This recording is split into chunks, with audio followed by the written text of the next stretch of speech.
કર્ણાટકના કયા સંરક્ષણ કેન્દ્રમાં વાઘની વસ્તી સતત વધી રહી છે? બીઆરટી વાઘ સંરક્ષણ કેન્દ્ર. કર્ણાટકમાં વાઘની પૂજા કઈ જાતિ કરે છે? સોલિગા જનજાતિ.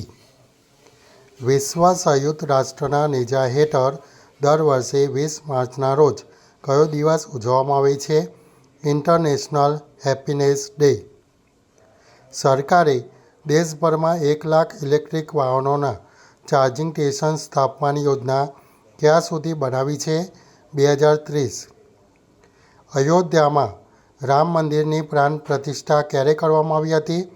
22 જાન્યુઆરી 2024.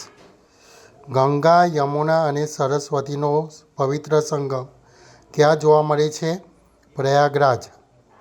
કૃષ્ણએ કઈ માતા સમક્ષ પોતાના મુખમાં રહેલા સંપૂર્ણ બ્રહ્માંડનું એક ચિત્ર પ્રગટ કર્યું હતું? માતા યશોદા. યુનેસ્કો દ્વારા અમૂર્ત સાંસ્કૃતિક વારસા તરીકે કયા મેળાએ માન્યતા પ્રાપ્ત કરી છે? કુંભ મેળો.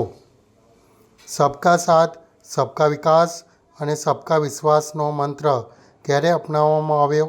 2014. પીએમ મોદીએ ભારતને કયા સૂત્ર થકી ભારતને વિશ્વ કક્ષાના ઉત્પાદન ક્ષેત્રના પાવર હાઉસ તરીકે પરિવર્તિત કરવા માટેની શરૂઆત કરી હતી? Make in India.